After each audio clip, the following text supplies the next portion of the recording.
देखा जाए तो सबसे पेचीदा हमला वो होता है जिसमें कई सारे शिकारी शामिल होते हैं, जिन्हें एक ही शिकार को पकड़ने के लिए तालमेल बैठाकर काम करना होता है।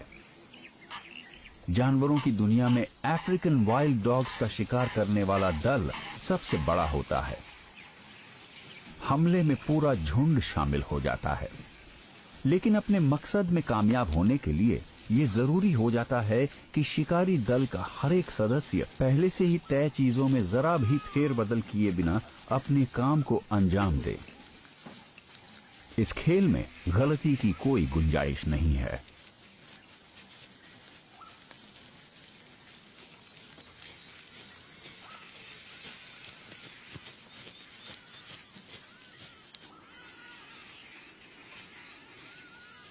पर यह भी सच है कि जब बहुत सारे सदस्य एक ही काम को करने की कोशिश करते हैं तो गलती करने की गुंजाइश भी कई गुना बढ़ जाती है। सबसे आम गलती तब होती है जब संभावित शिकार वक्त रहते खुद को बचाने के लिए शिकारियों के झुंड के किसी सदस्य को देख लेता है, जैसे झुंड के सबसे कम उम्र के सदस्य या सबसे अनाड़ी या सबसे भूखे सदस्य को। इनमें से सिर्फ किसी एक सदस्य को नजर आने या कोई आवाज करने की गलती करनी है और 19 सदस्यों का झुंड नाकाम हो जाएगा। और इस बार शिकार के लिए इतने ही डॉग्स आए थे। अक्सर डॉग्स को बिल्लियों या ज्यादातर पक्षियों से ज्यादा समझदार समझा जाता है, लगभग बंदर जितना समझदार। पर एक हद तक हम भी भेदभाव से परे नहीं हैं। हमें डॉग से प्यार है, जो हमारे सबसे पुराने और वफादार दोस्त हैं। मगर हकीकत यह है कि समझदारी को किसी मात्रा में नहीं मापा जाना चाहिए।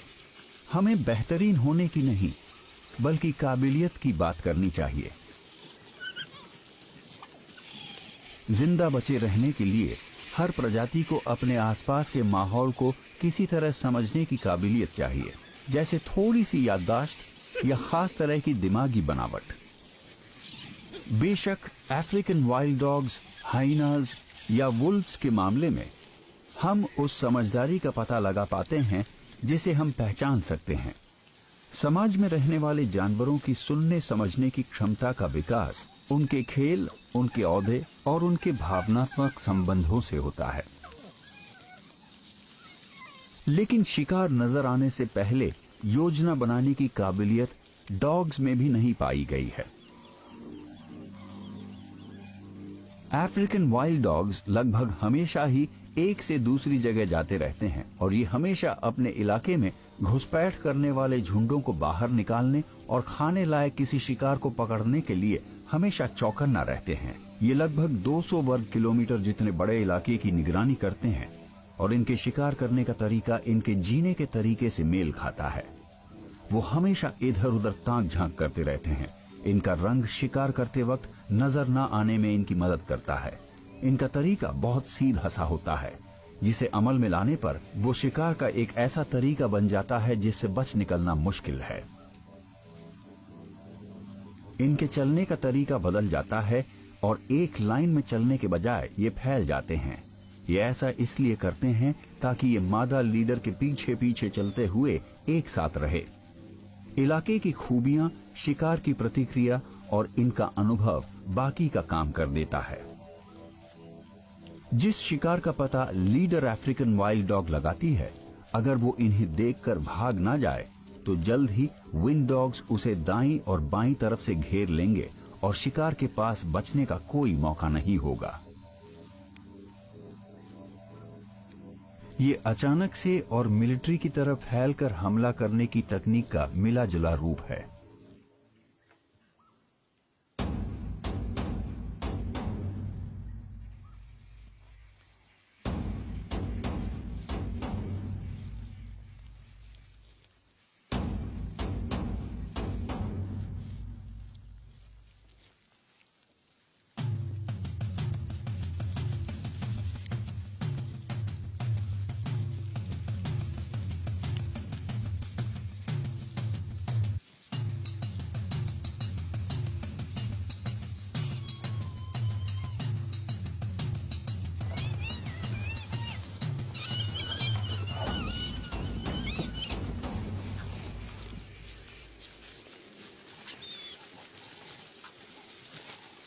अच्छी तरह संगठित अफ्रीकन वाइल्ड डॉग के झुंडों के हमलों की कामयाबी की दर हमेशा 75 से 90% के बीच होती है। ये भयंकर शिकारी होते हैं जो अपने शिकार को झुंड के किसी सदस्य द्वारा मार दिए जाने से पहले खाना शुरू कर देते हैं। अपने इसी बर्ताव के लिए इन्हें वाइल्ड डॉग्स कहा जाता है।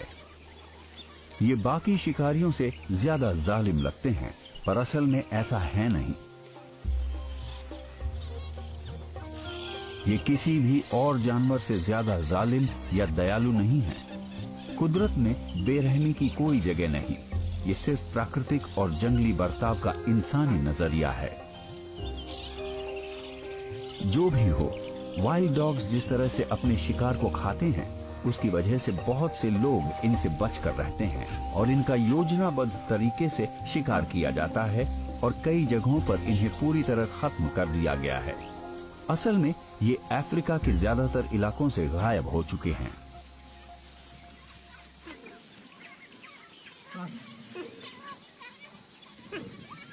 हाँ।